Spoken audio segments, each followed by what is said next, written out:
Thank you all for joining us. We're going to allow people to come on in from the waiting room and then we will get started.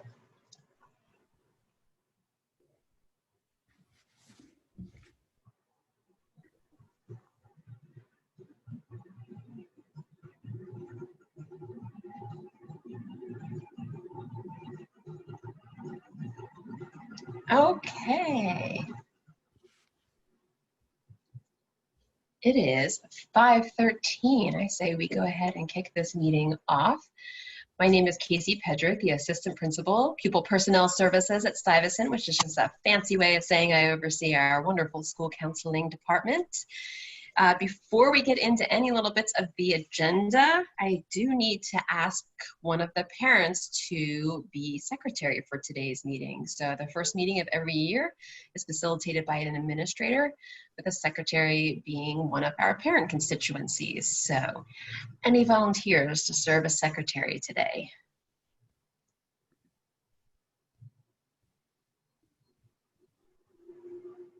I would like to share that as a school counselor, I am trained to ask you questions and then remain silent for as long as necessary.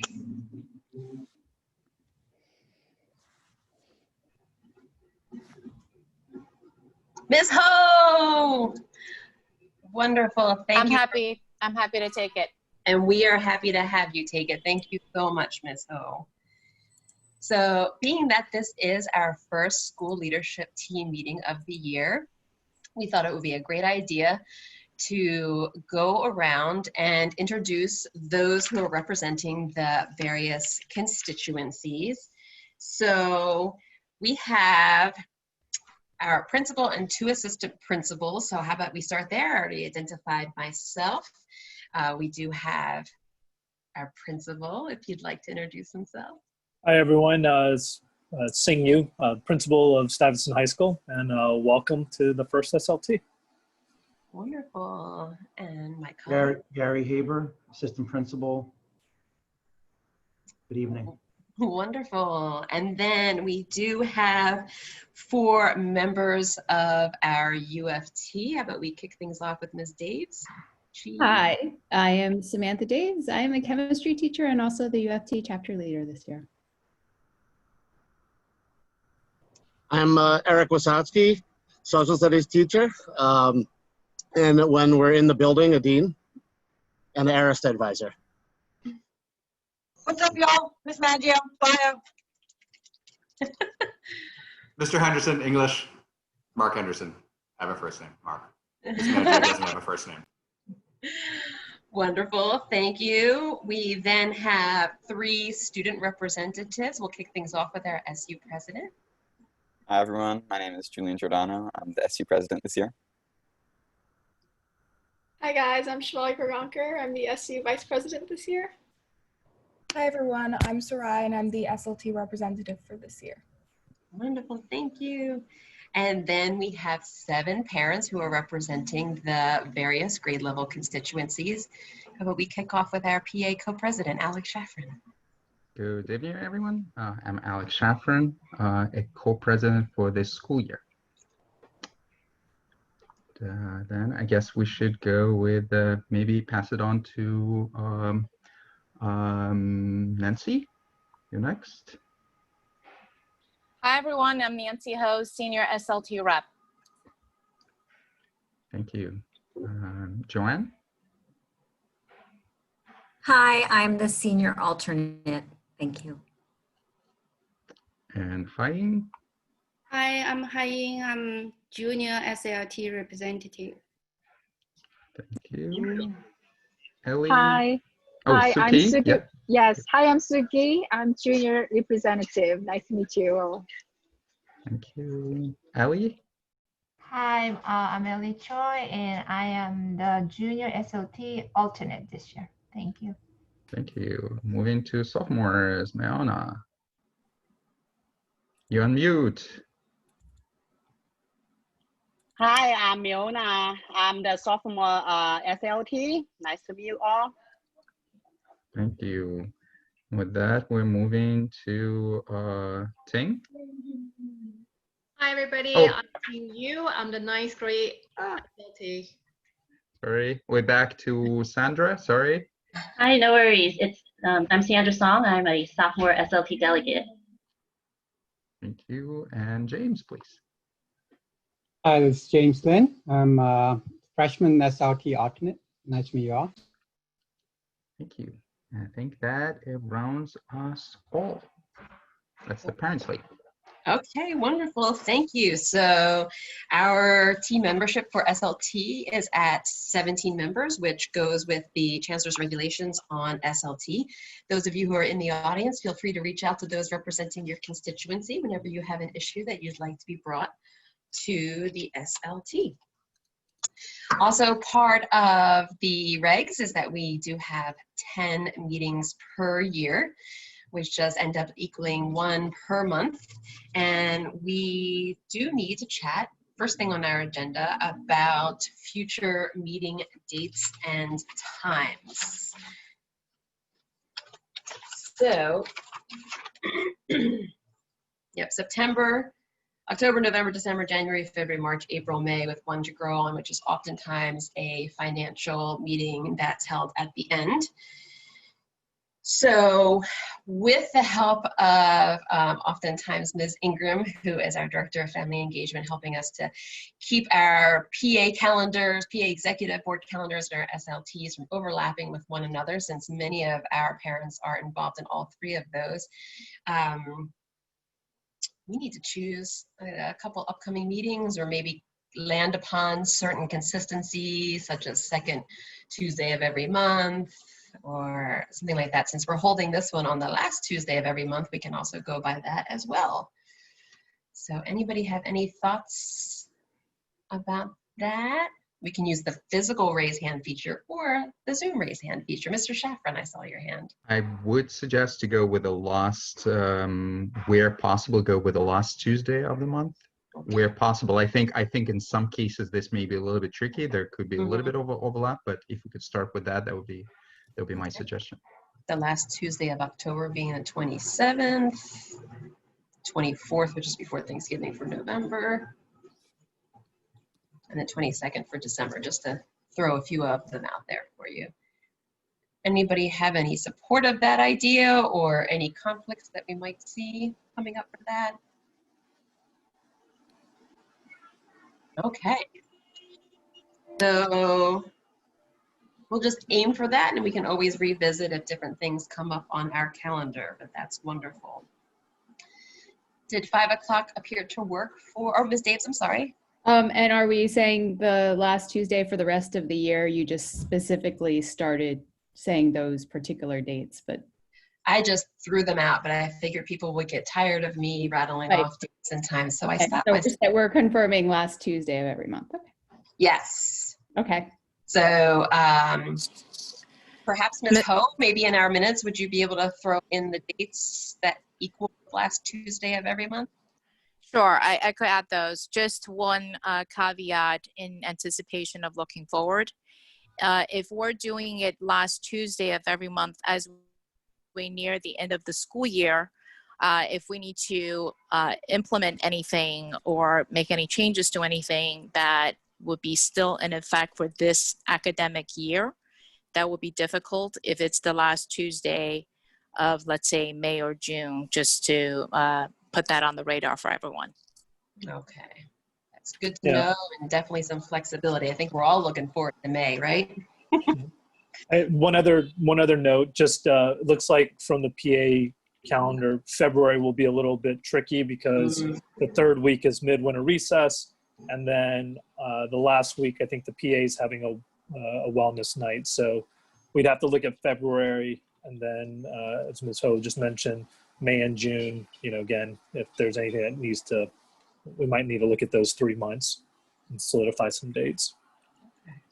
So maybe what I can do is to take a look at the academic school year calendar with the holidays, and in conjunction with the last 2 months, propose dates that will work and not be in conflict with the holidays and the school calendar.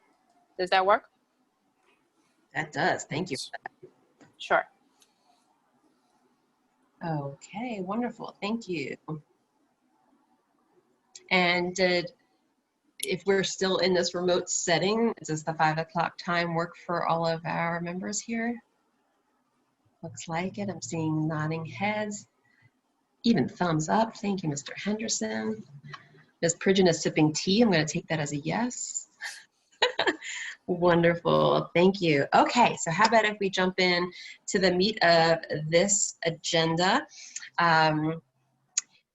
The first meeting of each year is needing to decide upon who will be the SLT chair for the SLT. So you're elected to a one-year term by consensus of these members.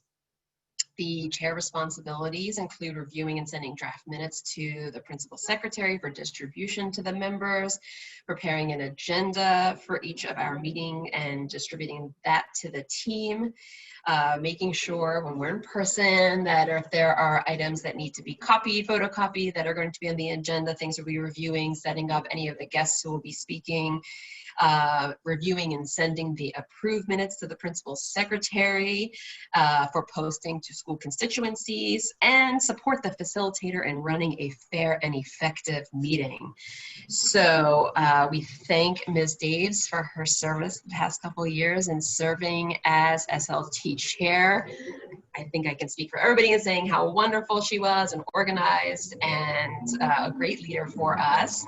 At this time, she is choosing to concentrate on her teaching and would love to be able to pass the mantle on to another member here.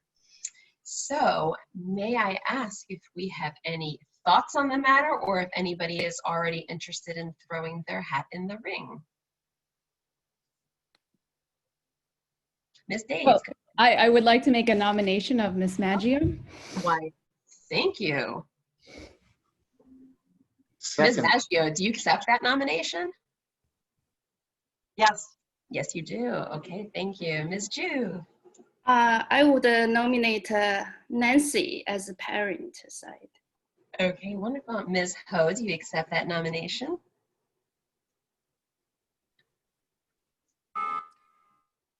Since I'm raising my hands for everything else today, sure. Oh, okay. And also in line with the unestablished tradition for the past few years, the senior SLT rep parent has been the co-chair. So I'm happy to take that on with Ms. Maggio. Okay, so then, well, I'll revisit that, but thank you for putting that out there. Anybody else interested in Mr. Shafran?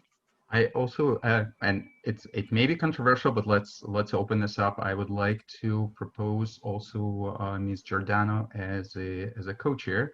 The question is that as an alternate, whether she's eligible for it, but I have a quick look at our bylaws and I didn't see anything there against that, but obviously we should open this up.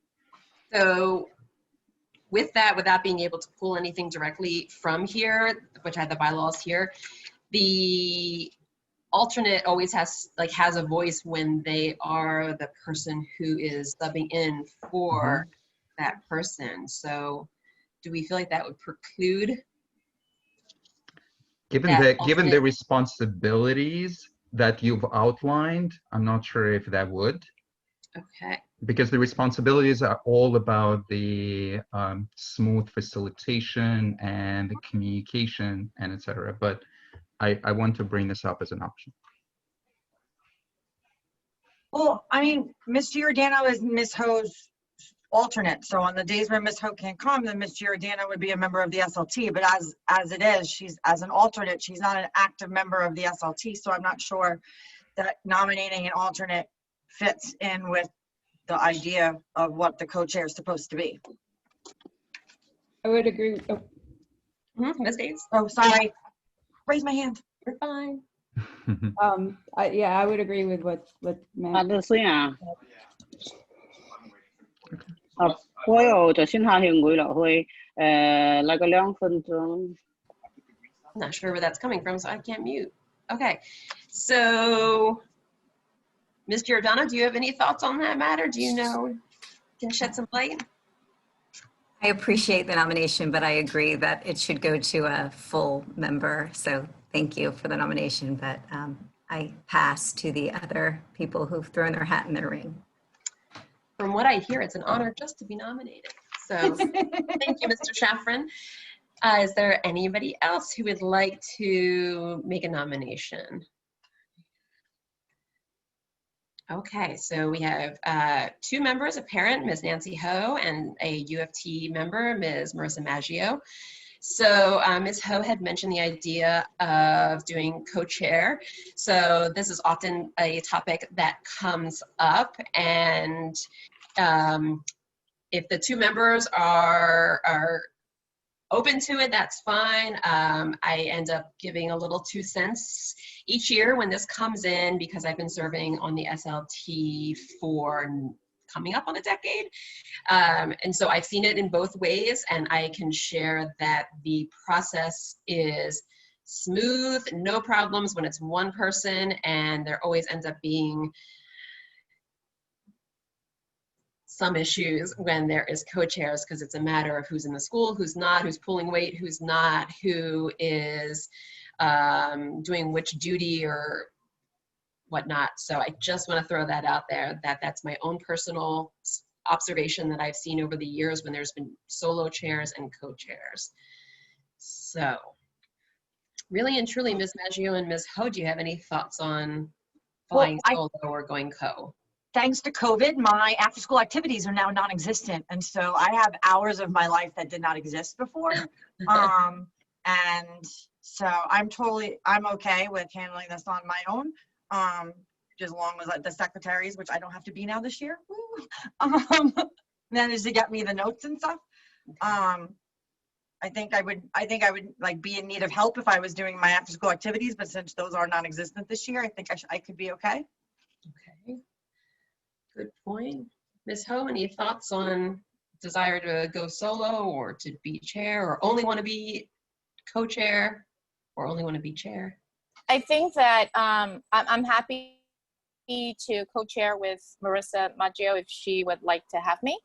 I think that given the whole COVID situation, I don't think there will be any copies or anything like that, so that minimizes the to-dos, but certainly it still involves a great degree of coordination and setting the agenda and distributing them. So I think that to the extent where Ms. Maggio is busy or otherwise occupied, I'm happy to step in, but she could be the first and foremost for the chair. And also I think the chair has other responsibilities according to the bylaw to facilitate and direct discussions when need to be. So that's another thing that I'm happy to help out as well. So there's quite a few of the bulleted points for the SLT chair. Okay. And for those of you who have the bylaws at the ready, Ms. Ho is referring to Article 6, roles and responsibility of the chair. Yep. Okay. So I think if I am summing up properly, and definitely say, oh, Mr. Wysotsky, sorry. I was going to say that I think that it would be better this year to have one person as the chair, partially because of the communication problems and whatnot that we've had each year. There have been co-chairs, but especially this year, since we are all separated, or most of us are separated. And I think since Marissa's in the building, I think that would be a good idea if she did it. And Thank you. You know, I appreciate everything Ms. Ho does and has offered, but so it's kind of awkward. But it's all I think maybe Marissa should do it by herself this time. Not everybody gets to teach from their backyard. Oh, Mr. Henderson, followed by Mr. Shafran. I'm in my classroom. I agree with Mr. Wysotsky, so I one up on that. Thank you. Mr. Shafran. I think as much, I mean, it's not a concern with Ms. Maggio's ability to run it on her own. It's more about the really good experience that we all had when there was a parent and a UFT co-chair, and how well it worked, particularly with during that year. So we felt that that really makes it easier, and both the communication and addressing some things, it becomes kind of better discussed. So that's where, with such a strong representation from both sides, we felt that many of parents felt that it would be beneficial to have a parent and a UFT co-chairs. Thank you, Ms. Dades. With a single chair, nothing precludes the single chair from maybe having a point of contact in the parents, but the chair is responsible for a lot of, getting minutes from point A to point B, setting agendas. And I would argue that it's a little bit more seamless if it is just one person. Let me actually pause here and just add, oh, yeah, no, I'm unmuted. Okay, let me just pause here and just ask. So Ms. Maggio is open to doing it solo. Ms. Ho, are you open to doing it solo as well, or are you only interested if it's a co-chair? I would prefer a co-chair. Okay. If that's possible. But I am happy to defer to Ms. Maggio if she feels this is something she wants to take on solo. She's dashing my hopes to be a co-chair, but that's okay. I'll help to pitch in other ways. I'm sorry, Ms. Ho, I'm like, there's just some things I just do so much better on my own. No, I get it. But I think in the past where Ms. Daves was the chair, I think last year or the year before, senior SLT rep was, what do you call it?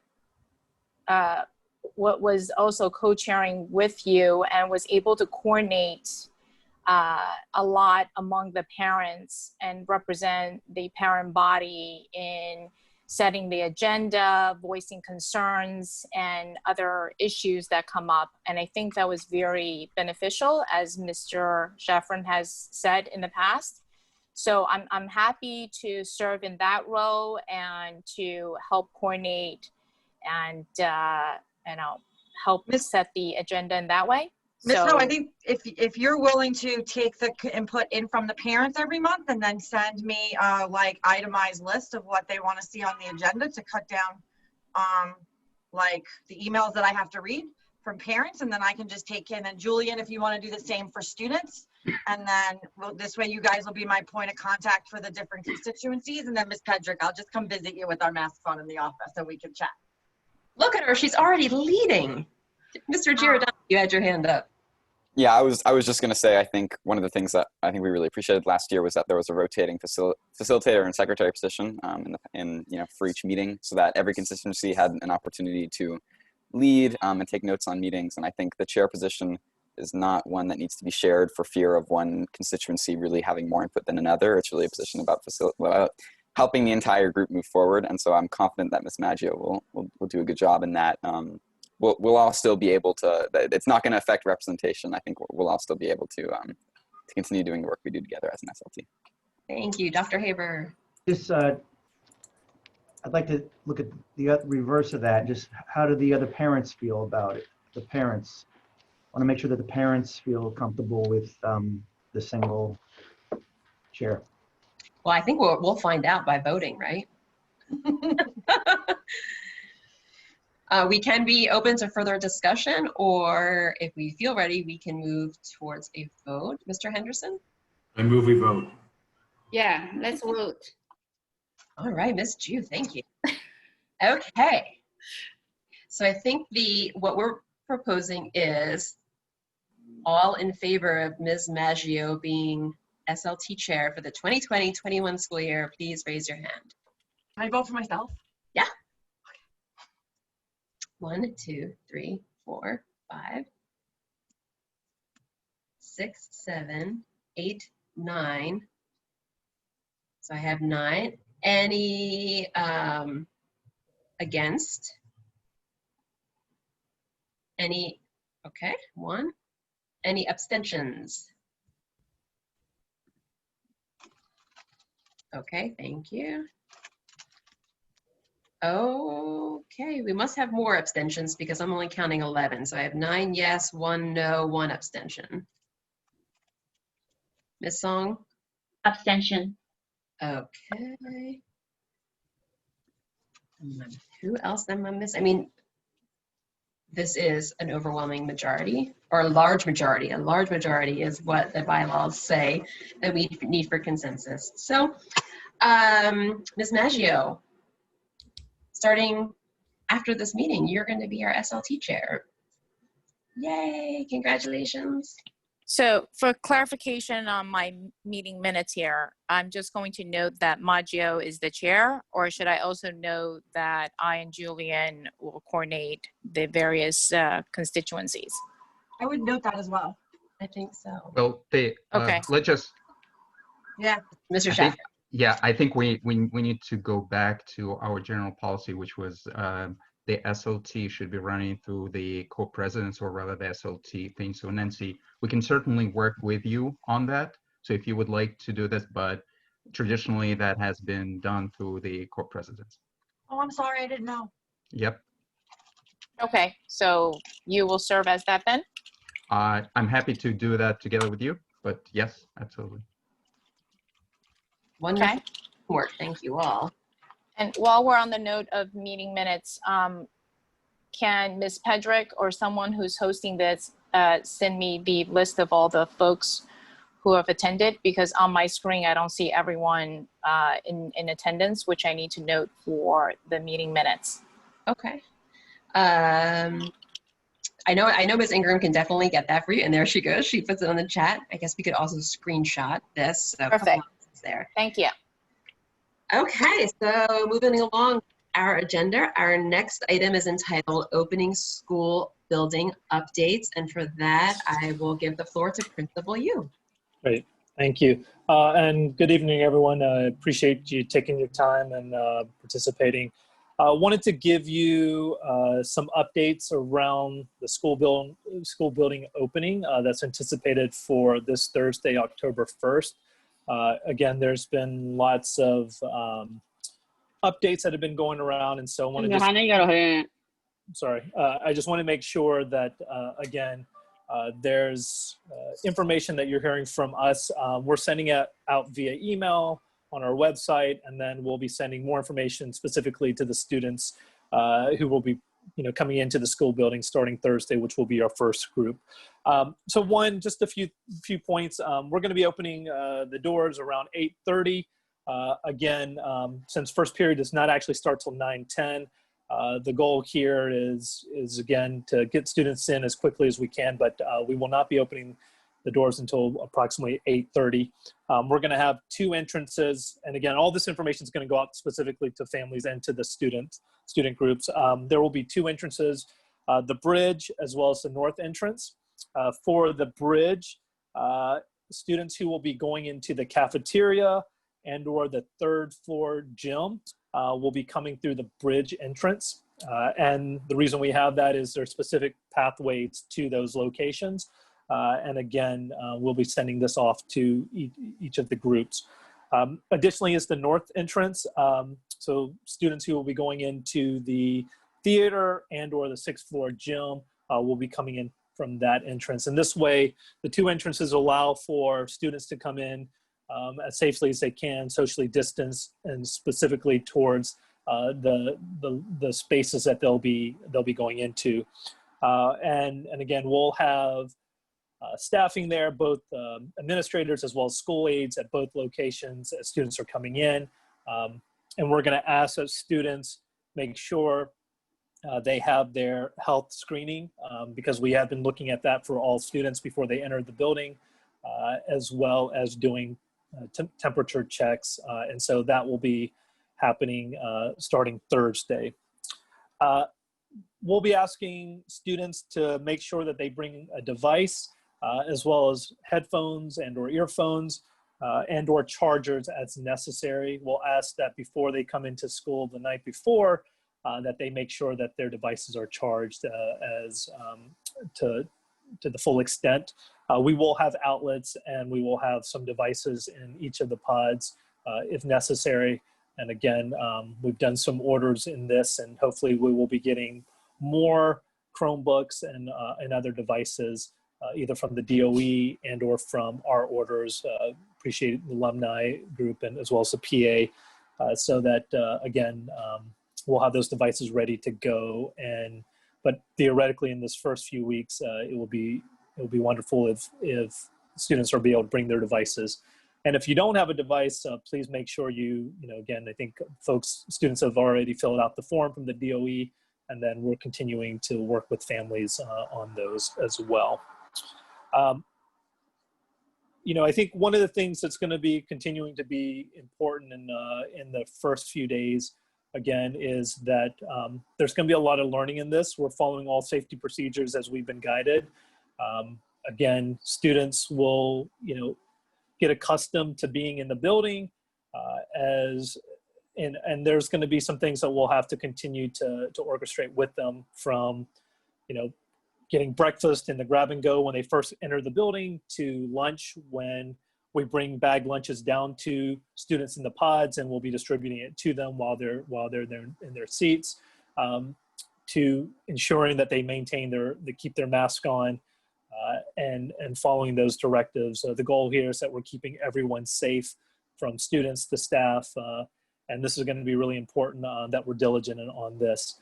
I anticipate that we're going to continue to learn over the course of the first few days, particularly as we're going to have more students and staff in the building than we have since March of 2020. And so again, there's going to be a lot of learning in this, and preparation, and making sure that we're maintaining a safe environment, while also creating an environment where students are able to continue to learn in this. Throughout the last several weeks, there have been ongoing updates from the DOE. And so, we've been working as diligently as we can to make sure that we're updating information from students and families who have chosen blended or who have decided to go full remote. And again, because the option to go full remote continues to happen on a daily basis, we're trying to update as quickly as we can, which I know then we're having to upload into Talus. So we appreciate everyone's patience, and again, trying to get those as updated as quickly as possible. And so we want to make sure we're getting out communication as quickly as we can to particularly Group A, who will be coming in starting Thursday and Friday. I just want to note to everyone here, again, we've been fortunate that the model that we put forth is allowing us to maintain having all our teachers teach our students and the courses that we've been able to offer.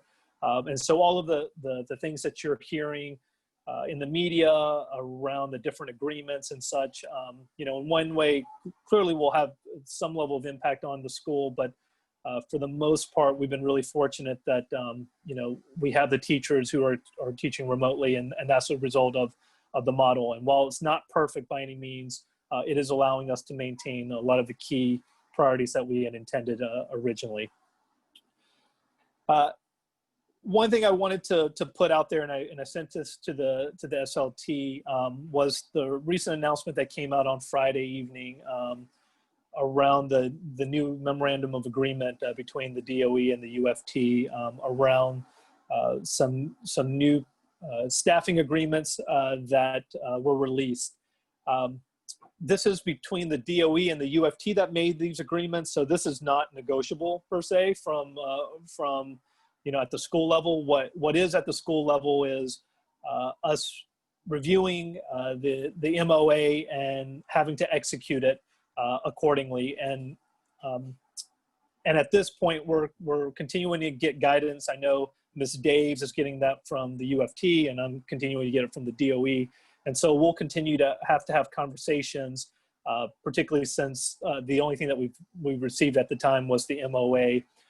The biggest piece in that is around remote accommodations that staff represented by the UFT would be eligible for. And again, there's some details involved in the language that really UFT will have to take a closer look at in terms of whether or not it applies to staff members. And then again, I'm waiting for a little bit more guidance from the DOE to determine how those decisions will be made. But essentially the point of it being is we still need to make sure we maintain enough supervision and support in the building, particularly as we continue to have students come in. And so I wanted to just to raise that and give, and again, share the MOA because it is public, but it is one at this point where we're using the next few days to come to some levels of understanding in what we can and can't do in working with the UFT and the DOE and making sure that, you know, we're able to run effectively and successfully and safely starting on Thursday and Friday, and then clearly starting next Monday when actually the remote accommodations and some of the other elements would be taking effect. I'm more than happy to answer any questions briefly on the MOA and or some of the school opening, but I just wanted to make sure that, again, you had some high level points around what we're expecting for Thursday and Friday. Wonderful, thank you, Principal Yu. Do we have any questions? Ms. Yu. I was reading on the news that today the infection rate for the COVID-19 went up to 3%. And I remember a couple of months back, de Blasio said that if it's continuous for 3% for 7 days, the schools will be closed. Is that still true? It's a 7-day rolling average. And I think the percentage that came out that was above 3 was just for the day. I think the last that I had seen was it was at 1-point-something% for the 7 days. So that's going to have to be closely monitored over the next several days. Particularly, you know, I think everyone has read there's certain neighborhoods that have been impacted more than others. But clearly, the threshold is something that we'll all have to be monitoring because that could be put into effect. Thank you. Mr. Giordano. I had one question regarding temperature checks. I know you mentioned these. I think the DOE has said that they'll be randomly administered, but will all students be receiving temperature checks or only a few each day? So there are two things that are coming into play here. We just recently received some information about the testing, which would be randomized, and then the temperature checks. One of the things that we've been doing, because the numbers of staff and students who will be coming in, we're going to try for the first few days to be able to do those temperature checks for everyone. We're going to clearly see how long that's going to take. Just for we want to be overly cautious at this point. And we'll continue to monitor how quickly or how slowly that takes. But clearly, since we're starting opening the building around 8:30, what we've seen so far, particularly with staff, we've been able to do that fairly quickly. So we're going to try that for the first at least few days to see how quickly that goes. The random testing that recently came out, there's a few things that have to come into play here. One is consent from families to allow that to happen. And again, the DOE is providing guidance on, again, what are specific ask of families and if there are any restrictions in that. But starting, I think in October, we're going to have a random test of both students and staff. And again, that's going to be one contingent upon the consent. But that, I think, will be based upon size of the school. And one of the things that we have to get clarification on is whether it's the percent of folks who would get tested, whether that's total enrollment or whether that's the total number of students and staff that are going to be in the building. So I need to get clarification on that. I believe it initially was total enrollment, but I think it would most likely make more sense around students, total number of students and staff who will be in the building. But that's a clarification that needs to be further investigated. Thank you. Other questions? Mr. Henderson. I'm just curious if we could have a clarification of the consent issue. I guess I had thought that the idea was like if you're not consenting to, like if a teacher isn't consenting to taking the COVID test or a family is consenting to their child taking a COVID test, that they're not in the building. Are you saying that that is not the case? I want to review the information, but I saw some of the Q&A, and let me just make sure.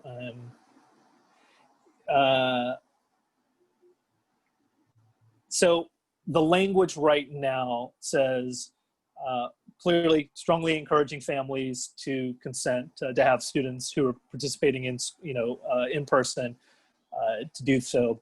But it does say that, the student and family have the right to refuse testing. If they do not provide consent, families who do not provide consent may be required to participate in remote only learning. That's the language so far. So that needs more clarification as well, but that's the language that I'm seeing right now. Great, thank you. Ms. Bridgen. There. Two quick questions. So the first one was just about logistical things, like, so how are students who are participating in the blended plan going to be able to move around, like if they have to go to the bathroom or get a drink of water? And I also wanted to know what sorts of PPE we can expect to get or not me, but anyone who's opting in for learning. Great question. Let me start with the second one first.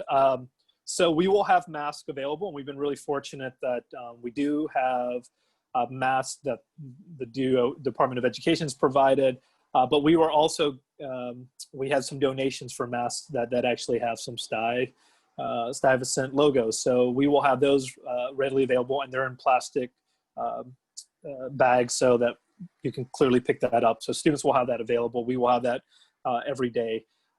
There are hand sanitizers readily available throughout the building, particularly in front of locations in which students will be going in. There's also mobile hand sanitizer stations where there will be high traffic, and there are extra ones that are put into the restrooms as well.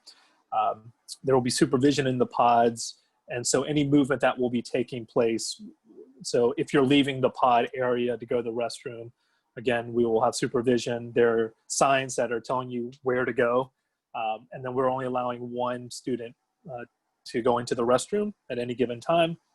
Again, we're going to be overly cautious in the first few weeks, and then continue to make sure we're diligent on that. And again, this is anytime that you're moving out of the pod. Now, while you're in the pod, one of the things we try to do as much as we can was separate, we're following the 6 feet, but also if we were able to get, have more space to separate students, we did that. And because our numbers have continued to decrease, it's allowing us to do that. If students want to stretch in their, clearly in their, at their location or in their seat, they stand up, they can do all those things. If they need to move around a little bit, we just want to make sure that we're doing it safely. And so again, we'll have supervision, and then the adults will be able to work with the individual student if they're needing to move around a little bit. Ms. Bridgen, go ahead. Sorry, just a quick follow-up. For some gym classes, we're required to really move around, not run or anything, but it still requires a fair amount of mobility. So how will that work in a place where it's row after row?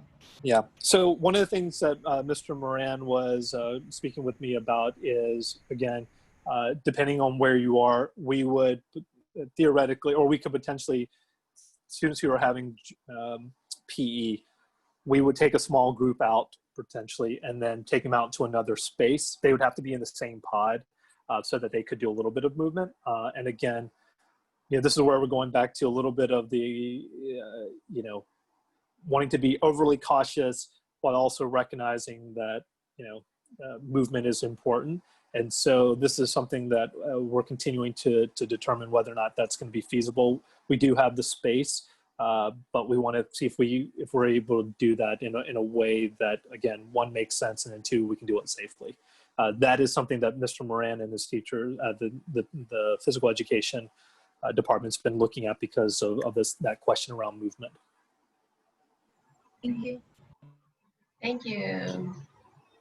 Oh my gosh, Shivali, I don't remember how to pronounce your last name. Help me out. Horgonker. Okay, thank you. So I had a question. Can you clarify what students will be able to do during their free periods? And if their free period is their last period of the day, so 5 or 10, will they be able to leave school early? Yeah. So in the free period, clearly, one of the things that we have to be very mindful of, we're trying to minimize movement. We mentioned before, we want to minimize, anyone moving around for the most part, particularly keeping students within the floors that they're designated. So we want to be mindful. We know that students want to move. That's why, again, when you're at your location, standing up, or if you need to walk, go to the restroom or get water, again, we want to work with the supervision just to make sure you're doing it safely and such, particularly in those open periods when you need. And then again, too, our goal right now, what we're anticipating is having the lunches come in around 11:15, 11:30 to the pods, and then we will distribute it. So, depending on when you have your open period, you could also eat lunch as well, because we'll be bringing it to you. If you have an open period, 10th period or 5th period, one of the things that we want to be really mindful of, there's two things that we want to be mindful of. One is office hours take place at the end of the day. And so right after 5th or 10th period, that's for 20 minutes, and that's when teachers are readily available. So if you're commuting, you may not be able to take advantage of that. So that's one of the reasons, again, that open period is there, or for students who have that. We also want to be really mindful about trying to be space out student dismissal as well. And so again, while we'll encourage everyone to stay in the building, we also recognize too, students who are traveling from far away. We'll work with our supervisors around dismissal, particularly for students who may have an end of the day open period. But again, if we can encourage everyone to stick in the building until the end of the day, that would be great, because again, we want to encourage the use of office hours. But we also recognize if that's kind of extenuating circumstances that you have to travel far, it's one of the things to be able to get on the train sooner before, again, it gets potentially too busy or it gets busier. Then we will work with you on that to be able to leave the building near the end of the day. Thank you. Other questions for Principal Yu? Ms. Giordano. Two questions. One, it's in the same line as the PE. What about music classes? I know there's students being asked to get instruments. So what happens if you're blended and now you're in orchestra or band? How do you participate? So, I think one of the things that we are lending out the instrument was really for when students are at home, and clearly in the building it's a little bit more difficult. And are asking our teachers to be really mindful of that, because clearly they're going to be in closer spaces. And so being able to play an instrument, one, is probably not safe, particularly in close proximity. And then secondly, the noise issue. So in the space in the school, they won't be able to use the music, the instruments. And then any students who have picked up instruments, that's for home. So that's how we're going to handle that. And again, we have to be really careful around the safety pieces here. So, does that mean that the music classes are not going to have playing during their classes? Like, because there are some students who wouldn't be able to play because they wouldn't be home? Yeah, I mean, I think this is one where, again, our teachers are going to have to really be mindful about how they're planning, particularly with the groups. And this is where it gets a little bit tricky, and we're going to learn along the way. Since the vast majority of our students will be at home, and then the groups that are coming in will be here for two consecutive days, the teachers are really going to have to look at what's going to be asked of students, particularly when it comes to having an instrument or not having an instrument at the time. And again, this is the piece around the planning that teachers are going to need, because we haven't done this before, and we're going to learn very quickly on the first several days, particularly with the groups coming in, how we're best going to have to orchestrate that. Allow me to add, because Ms. McCullough, who is our assistant principal of our music program, is actually watching and is sending me information here. So please note that no student is required to purchase or rent an instrument. You're not even required to have an instrument. There are digital ways to play via sound trap in the event an instrument is not able to be acquired. Ms. Giordano, you get a second question, right? Thank you. Yeah, my second one was just, are students exiting the way they enter? So if you're entering the north door, are you exiting the north door? So everybody does the same path. Yeah. Yep. Yes. That's the simple answer is yes. We Okay. want to, it's a one way and then one way out. Okay. Ms. Choi. Yes, just a quick question to follow up. So Thursday is the first day of our school. So Group B will be attending or Group A? The rotation Group A. there? So A. on Thursday and Friday, it will be Group A. So each group, there are 4 groups, A, B, C, and D. Each group will be coming in 2 consecutive days. And since we're starting on the Thursday, we decided to go ahead and have Group A come in so that they can do Thursday and Friday and then get us on that cadence. So Group A will be coming in on Thursday and Friday, and then on that Monday and Tuesday will be Group B. Wednesday and Thursday will be Group C, and then Friday and the following Tuesday, because it's Columbus Day, on that Monday will be Group D. And that's in our fall term calendar with the groupings. Thank you, Ms. Ho. Hi, so over the course of the summer, we have engaged in several surveys in asking parents and their families, as well as students, their input in the choice between remote and blended. And now we're into our second full week of school.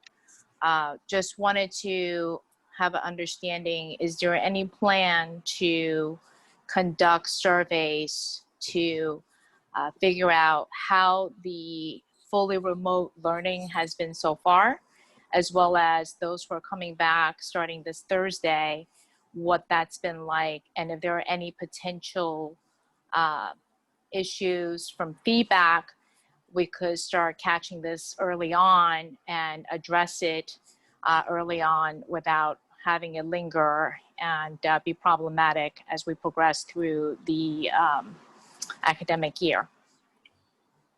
Sure. I think, I mean, I'm more than happy, and I think, you know, if we've been doing surveys, that we would want to take a look at continuing that. I think we would want to be very pointed about what we're doing. I mean, I think the example that you just gave, and, you know, I think there's, you know, everyone is doing remote learning, regardless if you're in the building or not. And so it depends, you know, again, I think, and so I think that's one thing about, is the remote learning experience, how is that going? And then there could be another one around being in the building and what that experience might be like. So, you know, I'm more than happy to look at that. I mean, again, I think I think we should be getting feedback and having some benchmarks around like when we're getting information. I also think too, you know, again, we're anticipating opening on October 1st. And then we're still anticipating that at the end of October is when there will be that open session again, or open survey again for students who are remote to potentially come back into blended or to come into blended. And so again, I think a lot of this will also be contingent upon some of the timing of the Department of Education and getting us more updates. But I think getting more information about the experience would be helpful, particularly as we're learning as we're driving the car. So absolutely. And again, I think just a question around like, you know, who the survey will go to and us being very clear about what the questions are and what we're trying to find out. Because too, I think it's important while we're going to want to do that with students and potentially families. We're also going to want to do that with the students around, I mean, the teaching staff as well, about what that experience, because again, no one's done this before at this scale and or at this frequency. And so I think we can learn a lot from all our constituency groups. Yeah, because thank you for that. One of the I guess observations so far, granted that it's still early on, and we're likely in the settling in period. I think there's been a lot of asynchronous learning and self-learning for the past 2 weeks, especially for the AP classes with a condensed schedule and the periods that they do have the classrooms or teachings, it's very, I mean, Stuyvesant itself in person was very fast paced to begin with. I think now with this condensed schedule, it's even more rapid paced, and the students are being dealt with or given a lot more assignments. So this ties into our homework policy, which we've worked hard in reestablishing for the past year and the year before. So we need to, I guess, revisit this, but students are now given a lot more reading and assignments on their own. So essentially it's a lot of self-teaching and self-learning. And it's just an observation so far that there's a lot more of the asynchronous learning and self-learning so far. I'm just curious, is that what we should expect on a going forward basis as we progress through the semester, or is this just a initial, everyone is learning and getting settled in, that it would improve or get better as we progress? Principal you're welcome to respond first, but I do also want to recognize that Ms. Maggio has her hands up. Why don't we let Ms. Maggio respond, and then I'll respond right afterwards, because it's good to hear from a teacher perspective. Yes, no, that's what it's going to look like this year. We have anywhere from a third to half as much time as we normally do in a classroom, which means our contact time with our students is severely decreased. In addition to that, we have started 3 weeks later than normal and 2 weeks behind most of the country, which puts us 5 weeks behind the AP schedule for exams that start in May. AP homework has always been an hour a night, but very few teachers have ever used the full hour a night for AP classes. They will be used this year. There's just no way around it for us to be able to prepare for the exams. I think for Regents classes, it's not quite so worrisome, because the Regents exams probably aren't going to be, or whatever version is that it is, we can teach that content because our kids are awesome and the Regents is the Regents. But AP exams are very different. They have already notified us that they are not cutting the test and they are not cutting the content, and that the colleges will not give credit if they do it again this year, because you're getting credit for a college class and the colleges expect you to cover the college content. So with less class time, there's only so much that we can do. So it might look like asynchronous learning on your own, but the time that teachers have put into designing these activities and these readings and these assignments that they're doing so that they can learn, then come back and ask us questions, takes longer than creating a lesson that we're doing in class. But no, it is a lot more on the students this year because of the limited class time that we have. And that's just true for the APs. Yeah. Let me also just chime in on this too, because again, I think, there's a lot of learning and there's a lot of balancing that we're having to continue to negotiate. One is, we put out our fall 2020 instructional expectations. The expectation is that there will be at least live instruction for at least 25 minutes and for every period. And again, I know our teachers are doing the best they can on this, and we're going to continue to improve on it. I think this is one of which where there's been lots of updates that have been happening and coming, and so we're just trying to get to a place where we can start to stabilize so that we can start getting into a routine. But that is part of our expectations, because we had heard and wanted to make sure that we're improving our remote learning instruction. But Ms. Maggio is also correct in that, again, what we're hearing from the College Board is that AP content is still what it is, and what they're doing, what the College Board is doing, providing a lot of resources. So from AP daily videos, to additional resources to teachers, and to students, where we're trying to find that balance between how do we get through content and skill sets within the kind of limitations that we have of our schedule, while also working with our teaching staff to be able to have some of that, to have the live instruction for engagement with students and with one another. It's a lot, and again, there's no blueprint for this. We're having to learn and go along the way, which is why, again, I think the information around feedback will be important, because what we're learning from this, we can make, small pivots.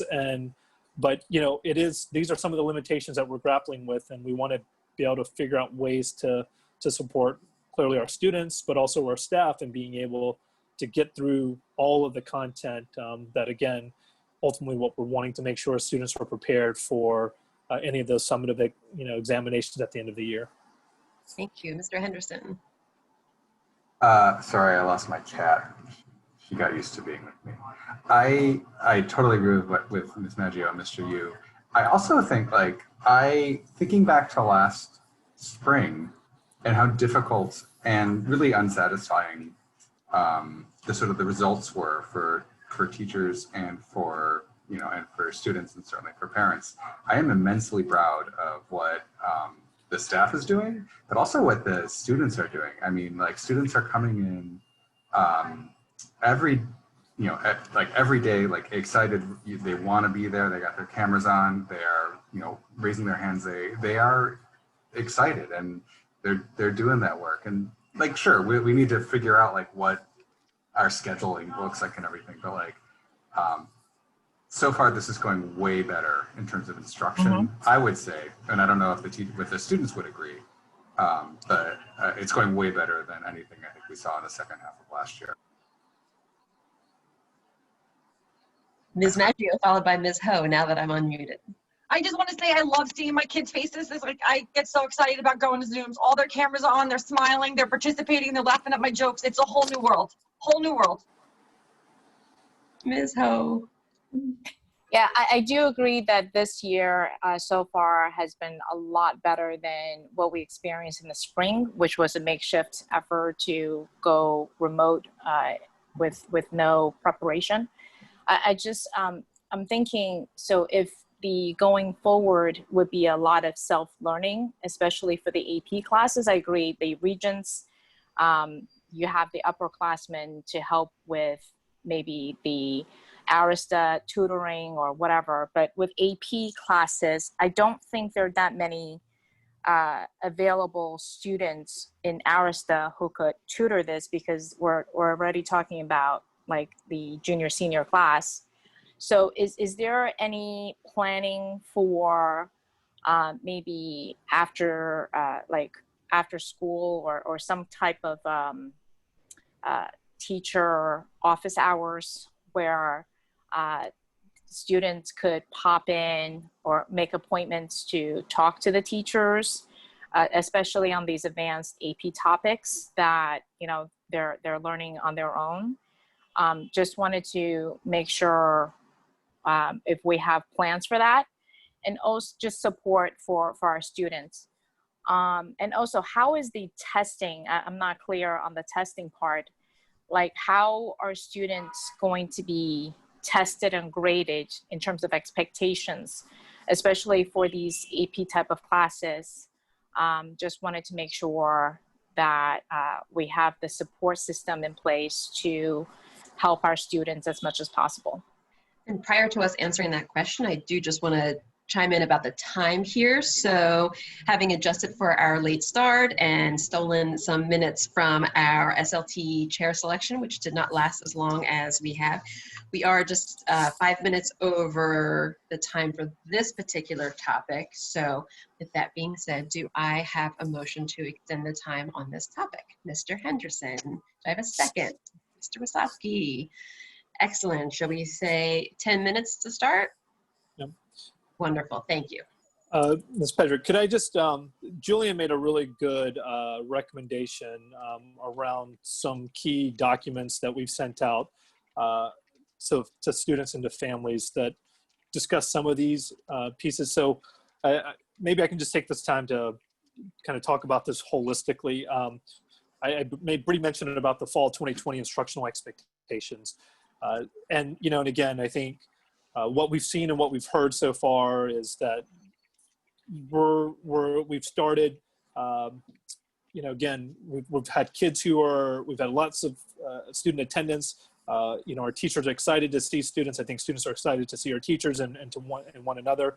One of the things we wanted to make sure of is that we were laying out expectations and transparency for for everyone. And so, you know, one of the things that we put out there is, again, to build some of the social emotional and to build some of the culture, class culture as well as school culture, was to make sure that, you know, we are having live class sessions. And again, part of what we set out was that in our 55 minutes, at least 25 minutes would be live instruction, so that we can continue to garner and develop and cultivate these relationships, particularly since we haven't seen one another, but making sure that we're doing that so that, again, students can ask questions, they can work with each other, they can learn from one another, they can clearly build that relationship with teachers to ask questions.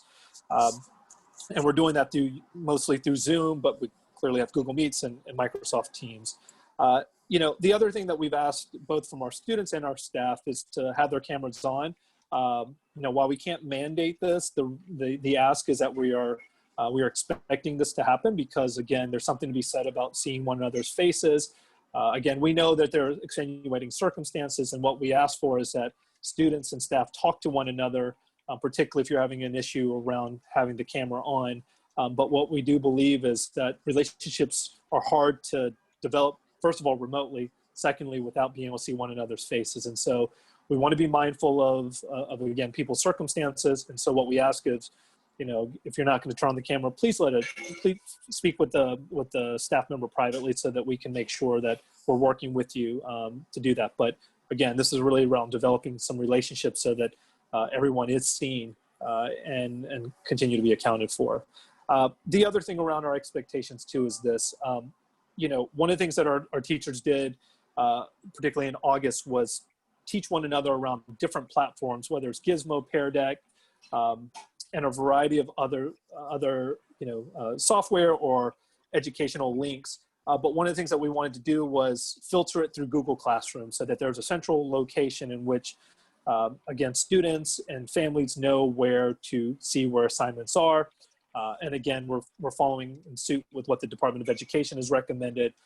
So you're using Google Classroom as our central kind of platform where assignments will be, and again, where students can go to.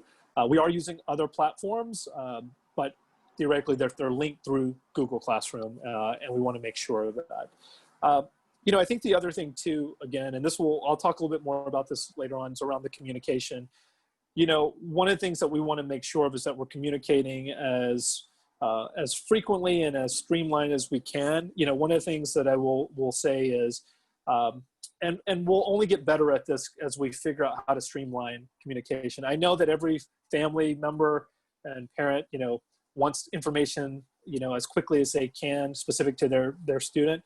And one of the things, you know, in a school our size, you know, for teachers, that could be 170 students. And so we're trying to figure out ways in which we can respond to questions as quickly as we can and specific to each student, while also giving them the time to focus on the things that they need to focus on. And so we're going to be looking at that. We are clearly using Talus as one, you know, as our major way of communicating. And so one of the things you're seeing is, you know, this is a software that, you know, we are fortunate that we can make adjustments to, but that also takes a little bit of time. But please know, you know, the communication is something that's really key for us, and our staff members, particularly our teachers, know that we want to make sure we get back and respond to family members. The other thing that I think is also really important around our, you know, instructional expectations too is the, you know, the grading, the homework policy, which I know that, you know, we spend a lot of time on. You know, this is one of which we're looking at making sure that we are able to get through content, but trying to find that balance between making sure that students are also positioned to do well. So, you know, the homework policy is that we can sign up to an hour of homework between live sessions in non-AP classes, and up to 2 hours of homework in between live sessions in AP classes. And again, you know, everyone's learning about this and trying to find that balance. And so, you know, I think the feedback will be one that will be important, because it's not to call people out, but rather, again, how do we find the right balance so that teachers who, you know, are teaching AP or teaching courses where they feel like they need to get through the content, what can we do to find the right balance in that? And then lastly, around the expectation, I think is also really important, is we have expectations for students. You know, again, attending live classes is really important. You know, whether you're in the building or whether you're remote. it's really going to be important to participate, because I think it's easy to fall off and not be in school per se. And so we want to make sure you're attending these live sessions, which is why, again, we're also asking our teachers to have these sessions, because we need to, if there's ways to connect, we want to make sure we're doing so. And we are asking around turning the cameras on. I think it's a different rapport when we can see one another's faces. We again know that there are extenuating circumstances, but we just ask that you communicate that. And then, I think the bigger thing here too is, we do have office hours at the end of the school day from 2:30 to 2:50. And again, this is one of which we're going to want students to really take advantage of. I think our staff members and our teachers in particular are more than happy to provide support. Again, we'll deal it through the office hours, but it is utilizing the time. And so this goes back to, Shivali's question, like, you want to utilize that time because that's designated for office hours. And then, I think the last thing I'll say about this too is around, we have an academic integrity policy, used to be called the academic honesty policy, but essentially it's, what we're asking students is, particularly in this remote environment, there might be temptation to take shortcuts. We're asking that you not do that, and particularly this is a value that we hold in high regard at Stuyvesant. It's not focusing on dishonesty, but rather focusing on integrity and the reputation that comes with that. And so, when you look at the integrity policy, what you'll see is it's a different framing than we've had in the past, than we had last year. And so what I would ask is everyone take a look at that. It has very similar language, but the point of it being is, let's hold ourselves to excellence. And please recognize that, particularly at Stuyvesant, shortcuts aren't the way to go. And which means then we also have to be mindful about if students are taking shortcuts, why are they taking shortcuts? And it really is going back to, I think what Ms. Ho had mentioned around, like, we need to get feedback and learn from these processes rather than just having documents that stipulate certain things. But I would continue to stress for our students that, again, maintaining a level of integrity is really important for our school, and we want to make sure that we continue with such. And then finally, I want to talk about the grading framework that we put out. Again, I think this is something that we really wanted to make sure, taking in light of all the things that are unfolding over the course of the circumstances. Essentially what we put out is a grading framework.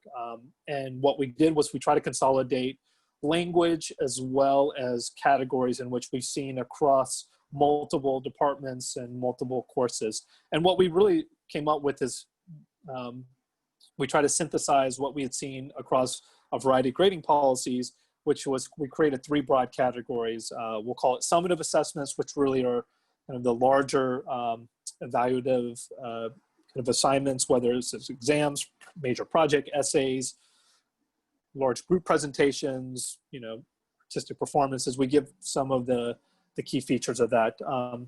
And we put a percentage, a max percentage of 70%. Again, what we did was our goal is to be flexible here, particularly with the nuances of each department, while also ensuring that students had different ways to demonstrate their learning, which then comes into the 2 other categories. One category is homework / preparation. And again, what we try to look at it is like things that are, and this is a little bit, you have to kind of follow along here. It's outside of a classroom, particularly the live sessions, that would be, work or assignments outside of that. And we put a minimum of 15% there. And then the last was our classwork / participation with also a minimum of 15% which would actually take place during the live sessions. And all we did was we named it, and we try to be very mindful of what grading policies looked like in the past and try to synthesize it into the three broader categories. And being flexible with what we've done in the past while also trying to be much more streamlined. The one place too that we also offered was late missing assessments. We know that homework and classwork, those assignments, if they are late or missing, our teachers have the discretion to determine what's going to what that's going to consist of, and it's up to their discretion of how they'll either penalize or how they'll work with the students. Our focus was around the major assessments, the summative assessments, because potentially it could be up to 70%. And the goal here was, again, we want to know what students have learned and what they can demonstrate. And essentially, it's an emphasis on making sure we maintain deadlines, we hold kids to high expectations, and that we maintain communication between students and teachers, so that when there are circumstances that don't allow a student to turn in work at a given time, that we're working with the student. And again, it's to maintain a focus on continuing to meet those deadlines, because these are clearly important assessments that demonstrate learning. But we want to really be mindful that we want to give the student the opportunity to be able to showcase what they've learned. And that's really what we focused on around the grading framework. And again, these are 3 documents that went out. And again, it's going to take a little bit of time for us as we continue to acclimate ourselves, 1, to these current circumstances, 2, within a remote environment, a remote/in-person environment, and 3, with the anticipation that at some point, maybe this year, that we will potentially be able to come back into the building. So there's a lot of factors that are coming into play here that we have to try to be mindful of, that any of the things that we are doing can be fluid in any environment. And so, what I ask is, again, I know we want definitive answers. We're not at that place yet. And asking, again, that we're going to learn through these processes as we go through it. I'm sorry, I probably went beyond 10 minutes, and I apologize for that. Mr. Wisocki.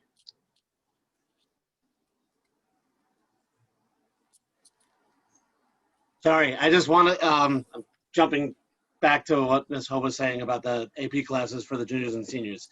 That's what I put my hand up. And Arista with tutoring. And if there are any classes that kids are having trouble getting a tutor for, let us know. If we're limited on providing tutors for certain classes, maybe we could do some group tutoring or review sessions, or whatever the kids need, really. Arista is really trying to go above and beyond this year with that, to keep the kids, because of the additional challenges of working remotely. And they're also trying to plan some workshops to help the kids, whether it's study skills. They're trying to put something together for the study skills specific to the remote environment. So Ms. Ho, if you have any, or anyone really, if you have any other concerns like that are popping up, you can email me or the Arista presidents as well. Because I mean, that is a valid concern. Wonderful. Yep. Thank you. Just a time check. We are at 6:31, so we should probably consider wrapping up this agenda item and moving on to the others. Is there any further discussion on this piece? Wonderful. Thank you. So under agenda item other critical issues, I can take the first one. So we have a number of junior families who are absolutely understandably interested in knowing what the Psat Nmsqt, which stands for National Merit Scholarship Qualifying Test, plans are going to be. So for our friends who are joining us from the younger grades who might not know what this is, so every October the Psat is administered, and our juniors who take it are not only taking it as a practice exam, but also taking it to qualify for national merit standing. Side note, we are holding the #1 spot in the country this year with 154 semifinalists. So big shout out to all of those students who worked so hard within our class of 2021 and have us pulling ahead of another school in Virginia that we are often neck and neck with. So for the Psat Nmsqt, so another example of a place where we're trying really hard. We don't have exact answers, but that we can give you a little bit of guidance on. So For many years, my national merit contact, I did check in with her earlier in the month. One of the pieces of her reply says that while we hope the Psat Nmsqt will proceed as planned, we are continuing to monitor the situation closely with the College Board. Should there be any changes to the 2020 Psat Nmsqt, updated information will be communicated properly to high school officials. So that was just a few weeks ago, so we're still awaiting that. Of course, the October test centers are closing left and right, as many of our juniors are experiencing. If they were able to successfully register at an alternative site, those are closing. If you go onto the New York portion of the College Board site, it's just a whole listing of schools that say test center now closed. So then I can add that although we are unable to administer the Psat Nmsqt in the month of October, we are definitely looking to collaborate with the College Board and with the New York City Department of Education to be able to explore every possibility with administering the exam in January. So that's another test date. So the national merit folks are saying that they will accept any Psat taken prior to April 1st, 2021. That's as of now, could change. So of course, several safety and logistical issues would have to be worked out, including how to test a great number of juniors while abiding by social distancing rules that are likely to still be in place. We're also, like many of you, curious to know how College Board will accommodate our students who are working remote and have to continue working remotely, even when looking at taking one exam on one day. But as we continue to explore any possibilities of Stuyvesant being able to be a host site, we do encourage you to continue exploring alternative testing sites, as even if we are able to host perhaps in the month of January, it will likely be under limited capacity. Okay, are there questions or additions? Principal Singh, Principal Yu. Ms. Pedrick provided a really great overview. One thing to note, the date that the College Board put out, which is January 26th, is actually the first day of Regents, tentatively.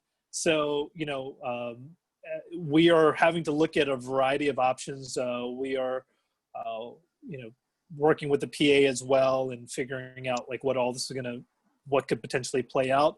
Something to note, the Department of Education did give us guidance on the fact that one, schools will have to determine and pay for the examinations, which again, in this case, would also consist of potential ancillary costs. If we are gonna have to figure out whether it's proctoring or any of the things that may not happen during a regular school day. And so we wanted to just give you that update, just to know that it is on our radar, definitely on top of mind. And we're having to figure out and speak with a variety of different groups. And as Ms. Pedrick said, you're seeing this across New York State, that testing centers, at least for October, are not available or not open. I think people are waiting to see what's going to unfold in the coming weeks. Okay, Ms. Ho.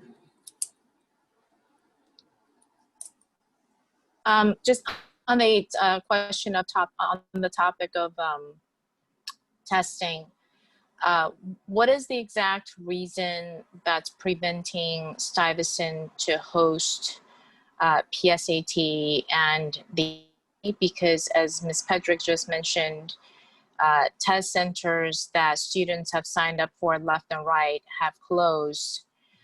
They don't even have the waitlist option for October.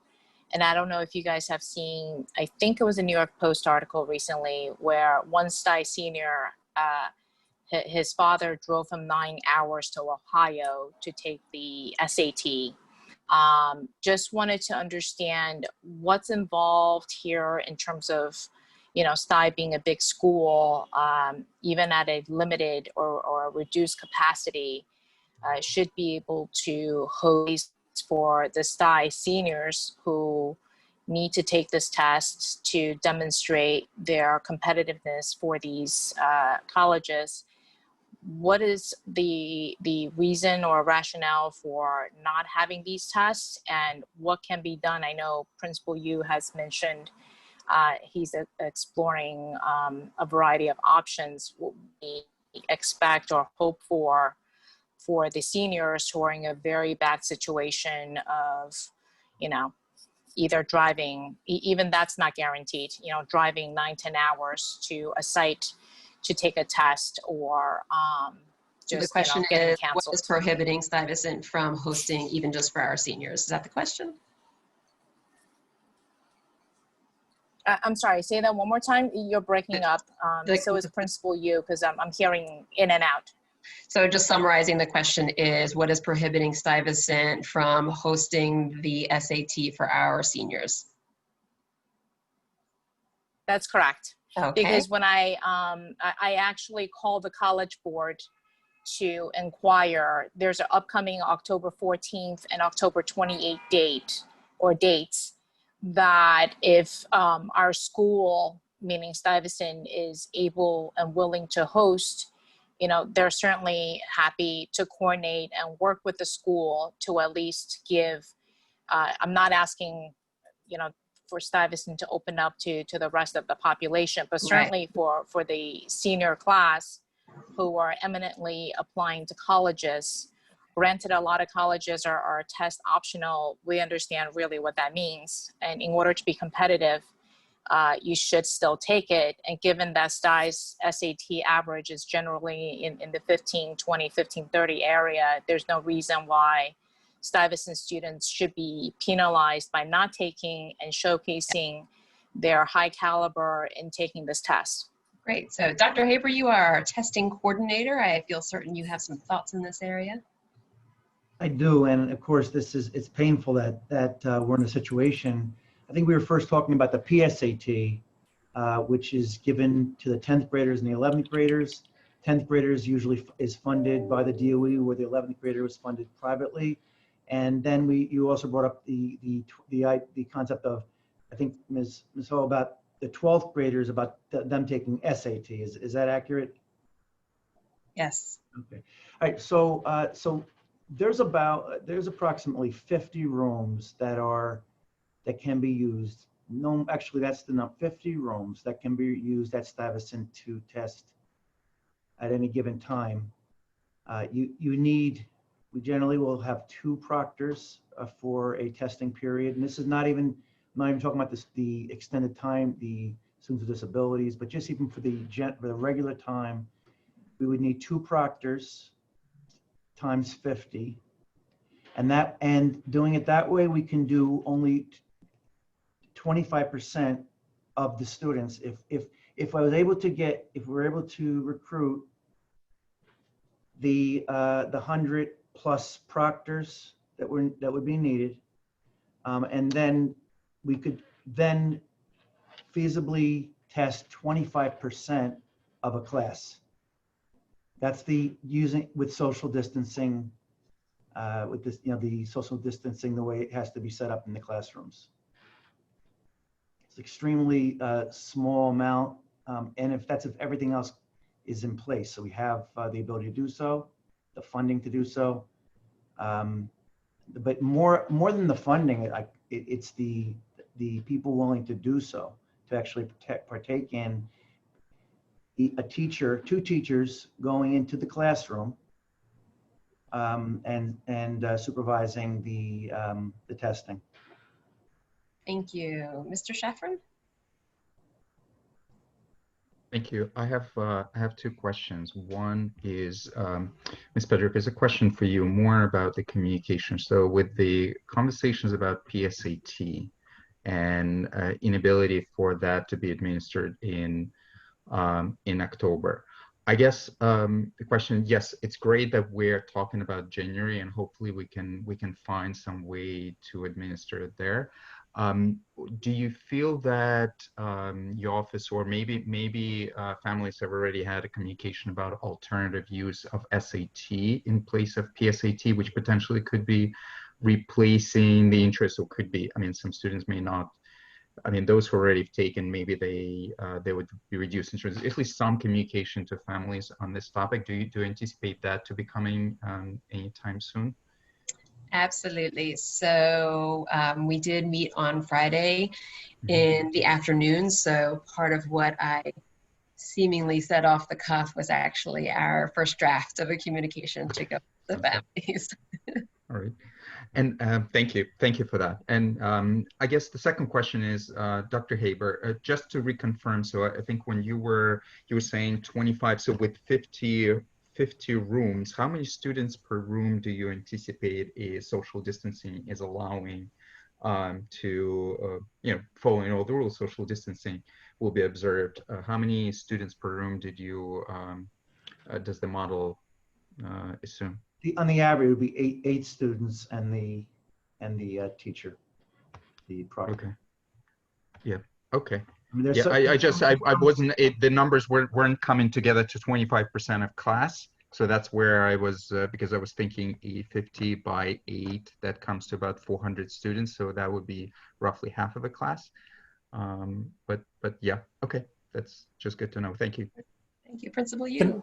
Can I just chime in on this? And I want to just stress something. I mean, like tests, administering a PSAT or SAT during a school day is really complex. And that was something that the Department of Ed had put forth. Schools have been doing PSAT for the longest time, particularly for the 10th graders. And then when they did the in-school SAT, starting in, I think it was when they did it in March and did that, it's really complicated. In the school size like Stuyvesant makes it tremendously complex, but we do it and we're able to do it. And we want to do these things, but COVID has really changed the landscape here. And, there is both a fiscal issue that comes into play, there's a safety issue. And while the Department of Education and College Board is indicating that school districts, it's up to the school districts to decide. We had received communique from the Department of Ed that is recommended not to administer in October because of all the safety issues. But ultimately also saying that if you do, then it's on you and you pay for it and you do all these things. And one of the things that's, schools are quickly having to examine is it's one thing just to pay for the exams. It's a whole other slew of costs from permitting, particularly if it's not during the school day or a regular, school day, to getting proctors. And so there's a number of different factors that are coming into play, which is why, again, we're also looking to see what we can actually realistically do. We clearly understand that seniors as well as juniors are kind of in a tough position. And this is why Ms. Pedrick and her team, from around college admissions, I think colleges are fully aware of these situations. And again, whether or not, and how they're looking at college applications, without SAT, that's a whole nother story. But what we have to trust in the fact that this isn't just New York City, this is across the country. I'm saying something. Excuse me, sorry. So that's why, again, as we had made mention, most sites in October aren't open or are deciding not to move forward. And I think everyone is waiting to see how this might unfold, particularly around January. And again, we're going to continue to monitor around where testing sites are taking place so that we can advise families accordingly, particularly if we're not able to offer it. But I just want to put that out there. It's important to us, but there's a lot of factors that are coming into play that, again, are not in our control at this point. Okay, Dr. Haber? I want to say, Mr. Shafran, your math is correct. The 25%, I was referring to the combined 10th and 11th grade. Thank you. Very good. I think that takes care of the PS. Just so I have my minutes correct. Sorry, just so I have my minutes correct. It's 50 rooms for testing that's available at Stuyvesant with 8 students per room max and 2 teachers assigned to supervise the test. Is that correct? Dr. Haber is nodding, yes. Okay, great. Thank you. Okay, the next item we have on our agenda is extracurricular supervision / remote. Yep. So this is, sorry, this is just going to be quick. I just want to put this out there, and maybe this is something that the SLT, maybe even a subcommittee or group could look at. One of the things that's coming up is clearly the desire for extracurricular activities, particularly for clubs and such. And because we have such a myriad of and high number of clubs, something that, you know, we have to think about short and long term. Short term, you know, theoretically, we want to look at remote, but something that's clearly on top of my mind that I want to put out there to the SLT is, you know, for any of our clubs, and while we have a long history of student-run organizations and clubs, which is great, one of the things that we have to be really mindful of, particularly in this remote environment, is around supervision, and that's associated with any type, you know, that's associated with the school, and our responsibility to ensure that there is supervision. You know, again, particularly around the remote environment, you know, we've seen cases where there's been Zoom bombs, there's been, you know, exchange of derogatory language, and as well as racism.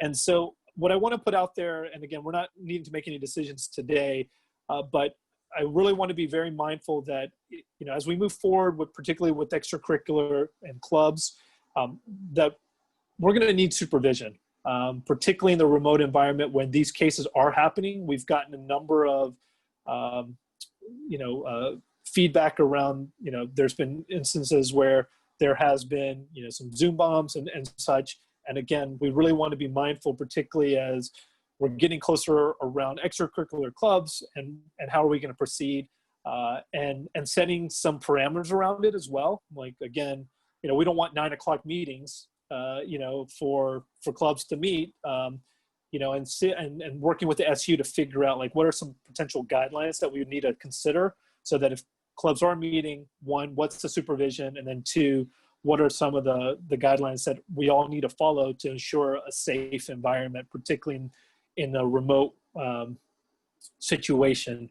And then two, when we eventually get back into the building, and this is a longer term kind of examination, you know, we'll need to take a closer look at supervision within the building. You know, Stuyvesant's a very large building, and I know the energy is a lot different once we have our students. But one of the things that we'll have to closely, you know, determine is how do we ensure that there's safety, not just from COVID, but just from anything, and that's all under regulations that, again, we need supervision of our extracurricular. And so, you know, as we move on this, you know, I'd like to think that maybe we could form a subcommittee to take a closer look at this, because I do think this is going to become something that's both a short and a longer term thing that we're going to have to look at for our school. And this is also a fiscal issue too, because again, you know, one of the things that we're seeing, and this is for any, you know, our staff members, outside of their contractual time, you know, we want to compensate them as well. And so figuring out how do we find the right balance to allow our number of clubs to exist while also having supervision, so that there's safety involved, and then also ensuring that we have the ability to have enough staff members and or potential parent volunteers as well, as ways to think about how we tackle this issue. And this is not just for staff, this is across the board. Safety has become a really top priority, both in the remote and physical environment. So I just wanted to raise that because I think this is a group that really could and should take a closer look at this. Thank you. Mr. Shafran. Thank you, Principal Yu. Thank you for raising this topic. And actually, I want to take this opportunity to also raise kind of related topic, which is there is a concern among us parents and with this particular year, to ensure that the clubs and the non-career, basically, you know, activities outside of the day-to-day schoolwork continue being as strong and as open, and, you know, in our kids are as engaged. So all those opportunities exist. So finding the right balance is incredibly important, because after all, yes, what makes Thai kids finding their friends and finding their support group, it's the clubs. That's where they find those friends. So I'm thrilled to hear that you're focusing on this, but I also want to make sure that we truly find the right balance, in a sense that we are not being overly restrictive where not necessary. And if I also the fact when Ms. Majo mentioned that she's free from overseeing any extracurricular in the beginning of this meeting, I was happy for her time, but I was also a first thought that came to mind, like, oh, okay, so what does it mean to clubs? What does it mean to those who are doing? So does it mean that now some club activities are going to be restricted? And if so, we as parents are here to step in and to help where needed. So I actually would like to make sure that we are as proactive as possible. I know we're already doing this with robotics and many other areas. So Julian, when we need to, and so as this continues, I think we need to really not waste too much time and make sure those opportunities exist and we parents support it. So that's great. Just wanted to mention this. Okay, Mr. Giordano. Thank you, Ms. Pedrick. I really appreciate Mr. Shaffron's statement and what Mr. Yu said. I just wanted to give everyone an update on the situation of clubs at the moment, because the student union has been managing that. We currently have over 200 clubs registered for the new year. We have hundreds of students involved, and today, right before this SLT call, we kicked off the Club Pub Fair, which is going to be a 7-day long event. We're having 150 clubs present. It went really smoothly. Ms. Ingram helped facilitate that, so thank you, Ms. Ingram. And I'd say we were initially worried about, how clubs would transition to the remote environment, especially in terms of, I think we've always known, clubs at Stuyvesant are very, very student run. We have a few clubs that have faculty members involved, but apart from that, it's very much student driven and student led. And so I think that continued over into the remote environment.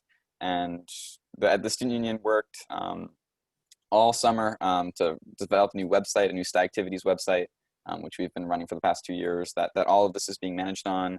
And we're really gonna communicate with Mr. Yu about this. We already have some guidelines set up for clubs around meetings, and we've made it very clear about not having in-person meetings and keeping meeting times to reasonable hours and all of that information. But I just want to stress, I think clubs and the students are doing their best to adapt, and the environment is really thriving. And we're already starting to look into we fund a lot of money to clubs each year just from the student union, and I know that the PA and the Alumni Association do some of that too. And we've already started looking into that and how can we provide clubs the online services that they need. So I just want to say, I think things are going really well, and I'm looking forward to continued cooperation between the different constituencies. Well, thank you. Any other contributing thoughts, Mr. Wysocki? Yeah, I have no doubt that the kids are probably doing a great job. They've always done a great job at really running the clubs themselves, and in the building, and I'm sure in the remote environment. Some clubs do need supervision, like Mr. Yu was saying. I was wondering if any procession is going to be opened up from the DOE to supervise any of the clubs. That's been an ongoing issue. I've been a site almost 20 years. It's been an ongoing issue. Yeah. There's so many clubs, and there's so little money to actually pay people to watch them and to facilitate for them. But I was wondering if any money is going to come back. Yeah, I think this is why I said this is a fiscal kind of an issue, and it's always been an issue from my understanding, because of the high number of clubs that we have, and and what essentially having supervision. I think this will come into play, and we'll have to closely monitor for the next 2 years. As everyone knows, the city's in terrible shape, and school budgets are not in good shape, meaning that we're having to think about where our top priorities are, and then again, getting guidance from the DOE around how to best utilize the funding that we do have, and also be prepared for any changes that may come. So I know Dr. Haber and I have been talking quite a bit about what's the availability of funding, and particularly in light of kind of the new updates that have come around with staffing. We've in one way been very fortunate around the model that we put forth, but we're, as we've seen, updates are coming fast and furious with changes. And so long answer short is, yes, we're looking at it and continuing to get guidance around what's feasible. Is it possible to fund 200, supervisors? No. But this is where I think, Mr. Schaffer makes a good point. Like, are there ways that we can find the right balance while doing it equitably and being able to compensate where we can, but also getting volunteers from parents who, I think it also would be great learning experiences for our families as working with our young people as well. So this is going to be ongoing and sooner than later, as we're trying to stabilize, we're also wanting to make sure we're setting some guidelines about how to best do this and where funding can be appropriated as possible. Okay, great, thank you. There's no further comments on this. The next item on our agenda is Mr. Schaffer speaking about constituency operational survey. Thank you. And I think this was the topic that was raised in some of our pre-meeting email conversations, and it's also the topic that Ms. Ho brought up earlier today. So I think what we were suggesting is to have some possibly normalized survey across various constituents to exactly ensure that we have feedback from families, feedback from students, feedback from staff, teachers, and administration equally to bring it back. And the suggestion was to work on this survey, get this out, and make sure that we have the results ready before our next October SLT meeting. So this could be discussed, because what we're doing is something that we've not done before. And so it's really important to be getting feedback and kind of working on it real time or nearly real time, because we're all fixing the plane as we're flying it. So that was the suggestion. And so thanks, Ms. Ho, for also echoing this and bringing the same point. Thank you, Ms. Daves. So from my experience on SLT in the summer where we did surveys, I think they were extremely informative. I think that the constituencies, like one member from each constituency working together to help write the survey and then launching it to their separate constituencies and then coming back and sharing the data was, invaluable. And I really hope that the SLT continues to do that this year. So it was a great idea. Thank you. Mr. Giordano. I just wanted to echo everything that Ms. Davis said, and the students are totally on board with this. We do this normally every year, making sure that surveys are sent out to students to get feedback, and we really want to do that this year. And I think having a standardized survey between the three constituencies would provide an additional layer of insight that just independent surveys wouldn't. So I'm looking forward to that. Did we just create a subcommittee? Ms. Davis? I think we could think of it one of two ways. Like, I think we could either create a subcommittee or we could have the head of each constituent group sort of work together like we did over the summer, such that we know the interests of our groups and then come together and meet. So I think there are two options out there that the team. Well, it ain't broke, right? Okay. And no, I want to add one more thing. I don't know, and when we did the surveys in the summer, it was parents, students, and teachers. I don't know if in the planning meeting a representative of the administration wants to be there, or they just want to have those three groups meet and design and bring it back. No, I think it would be good for us, to be included. And that way, I think it's one where we're all working together on this because we're all learning from it. So I would say that would be good to include us. Okay. Admin. And do you want to pick a representative? Discuss that, I guess, amongst yourselves. And I think it was Mr. Schaffer, Mr. Giordano, and myself that kind of helped compose that. We'll get back to you for sure. Right. And I really thank Mr. Wasowski for putting into the chat, because perhaps I was remiss. In the last topic, Principal Singh, were you envisioning us actually recruiting right now for that subcommittee to explore the extracurricular supervision?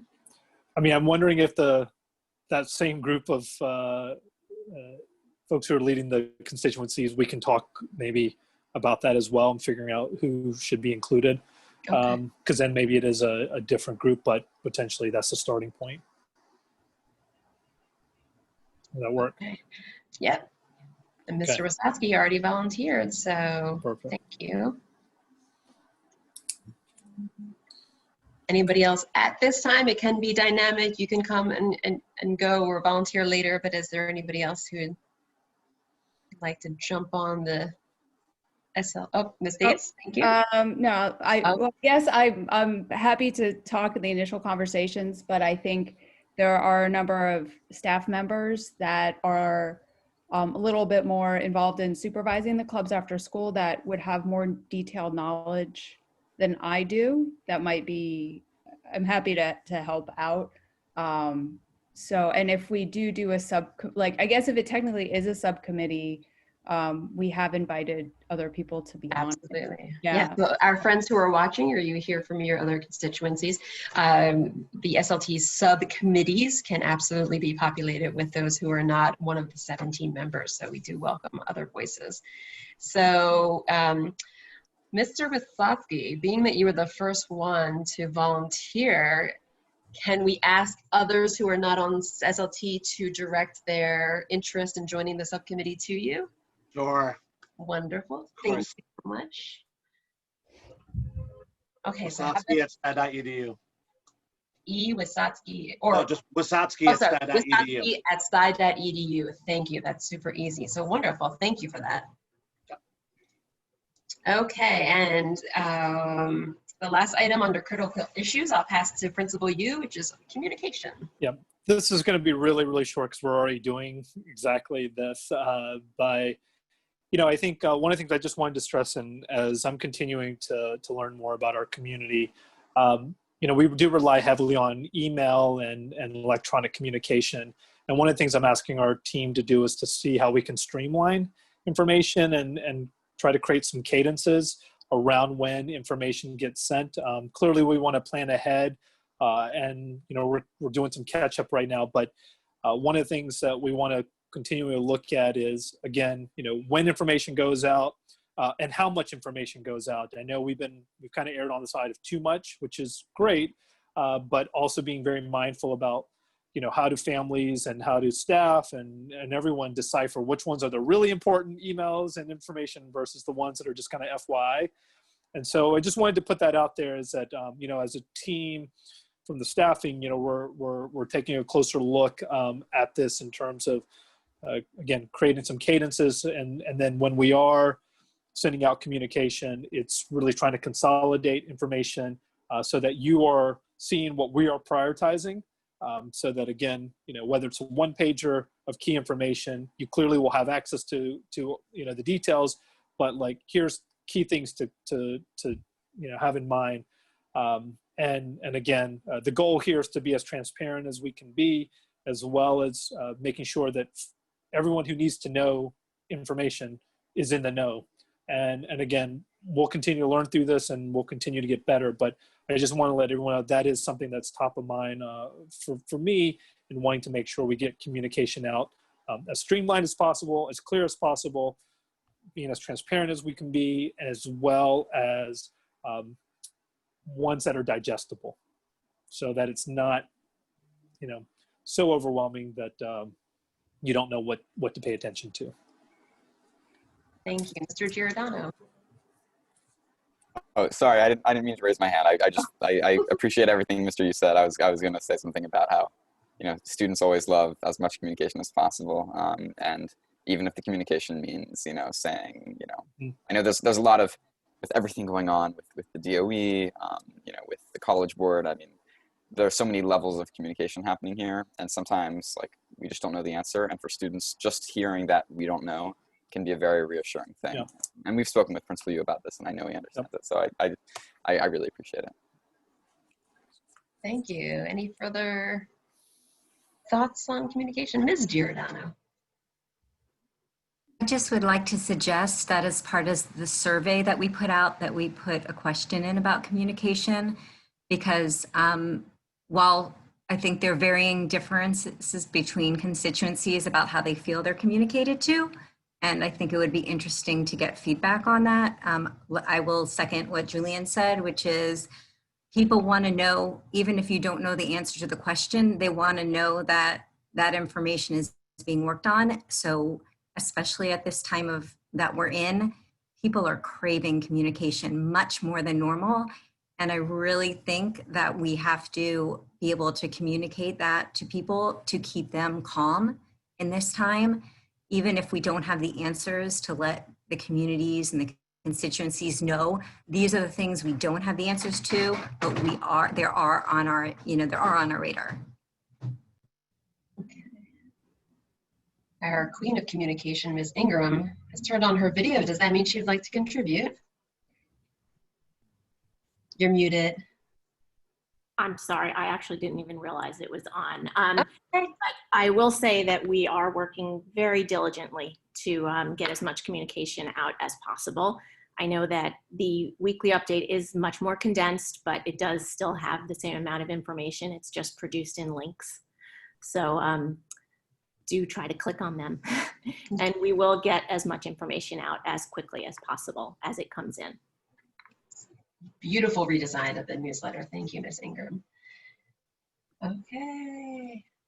If there's no further comments on this, we are down to choosing our next meeting date, which I think we did. Let me pull up my calendar again for October. Oh, my calendar is also telling me today's the first presidential debate. So I think it's the 27th, October 27th. October 27th. And our facilitator for the October meeting is from our parent constituency, and our secretary is from our student constituency. So it would be wonderful if we were able to figure that out now. So parents, do we have any volunteers to be the facilitator for October's meeting? Quick question on that. Do we need to manage the Zoom settings of unmuting people and seeing hands and all that? Do we need a training in order to effectively facilitate? Are you saying that I did so well tonight you thought I was professionally trained? Listen, I'm happy to get your skills in doing this because I don't think I've ever done it. So happy to volunteer for the next facilitator function. I just am concerned about manipulating the different controls and what to do with them. Yeah, we have the wonderful support of Ms. Ingram in the background, like the Wizard of Oz. But yeah, it's a bit on the facilitator as well. So thank you, Ms. Ho, for showing interest. If there's a parent constituency who's saying, I got this, full confidence, rock and roll, we can grab that person too. I'm just curious, is it easier to do it on the desktop versus on the phone? I assume that's the 100%. Case, right? Okay, so if that's the case, maybe I'll do a quick tutorial with you or anyone who volunteers, and I'm happy to volunteer for that. Mr. Schachter. I'll train you, Nancy. Yay. You and I can do that. Got a little bit of experience. Okay. Wonderful. Can you videotape that, and then that way we can have. Love it. And student. Oh, sorry, Ms. Dates. Go ahead. Actually, it might be a good idea if you are going to do that with Ms. Ho, if you invited some of the other parents, just because there are going to be other dates that parents are going to be facilitating. And this is very new and different. And I don't know how many of them have actually played with Zoom in calling on people and keeping track of everybody. So maybe that's something that could be done. Wonderful suggestion. Thank you. Yes, we'll thank you for the idea. Yeah, and we also have new people this year too. And I mean, on the teacher side, we have the same teachers, and we Zoom every day. I know. Yes. Great idea. We'll do that. Okay. Thank you. Thank you. And from our student constituency, we have a volunteer to take our minutes for next month. I can do it. Ms. Gonkar. I did it perfectly. Wonderful. Thank you for volunteering. Okay, at this time we have made it through our agenda. We started at 5:13 and it's now 7:12, so rock on. We kept it tight tonight. So any further, Mr. Giordano, go for it. I hate to be the one to keep the meeting going any longer than it needs to be, but I do know our bylaws require us to hear observer comments, and one of the amazing things about having a Zoom webinar feature for our meetings, as opposed to the YouTube live streaming last year, is that we do get to hear from attendees. So if there are any, I was wondering if we could, I don't know if there are any, but if there are, is that something we could do today? And if not, is there a way we can implement that in the future? I know it's normally at the discretion of the chair. I'm going to ask Ms. Ingram if you're listening. Is it possible to do anything like that? The possibility exists. We did not set up today's meeting for a Q&A session, and currently none of our attendees have their hand raised. I just checked that participant window. Uh-oh. Of course, because we said that, one of our attendees has raised their hand.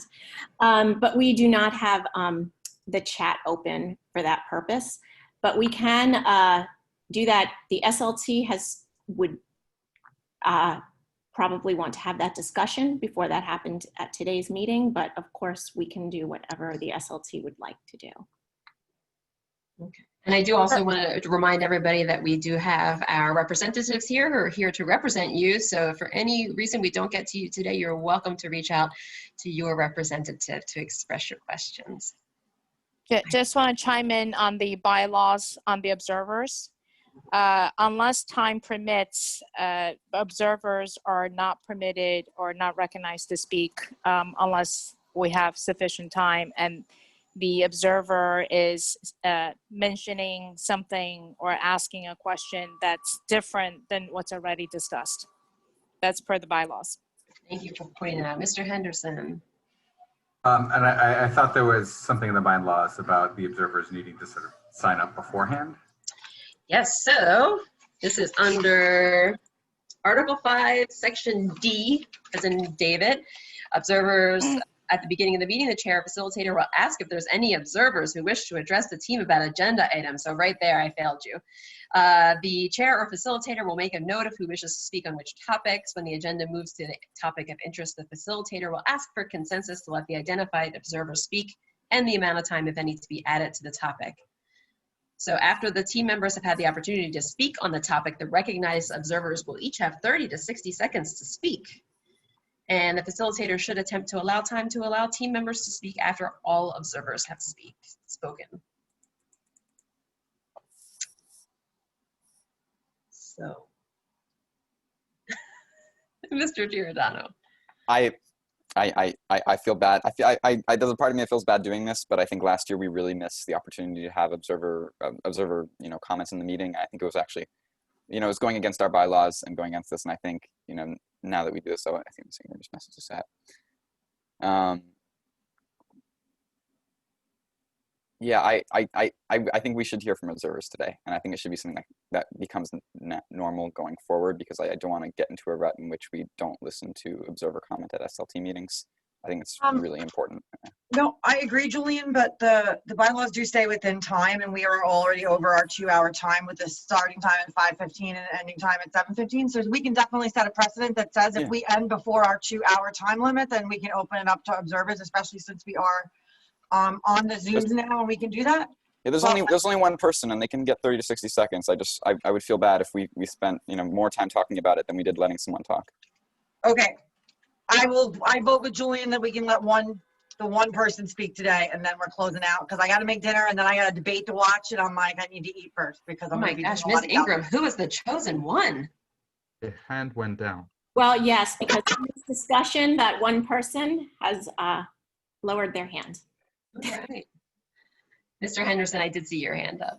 Maybe this is something that should be on the agenda for next time to talk about how we run this, rather than just sort of bring, let's figure out how we are more open. Sorry, there's yelling in my. No worries. Okay. Mr. Giordano, how are we feeling about that idea? I think that sounds amazing. Thank you, Mr. Henderson. And showing us that our time is up, Mr. Henderson's child has made an appearance to be like, Dad, let's go. Okay, so then if we're all feeling comfortable with today's meeting, we can conclude at 7:17, Ms. Ho. We want to mark the end of our minutes here. And we thank you as always for your time, and we'll see you October 27th. Thank you. Thanks, everyone. Have a good night. Thank you. Bye. Bye. Thank you.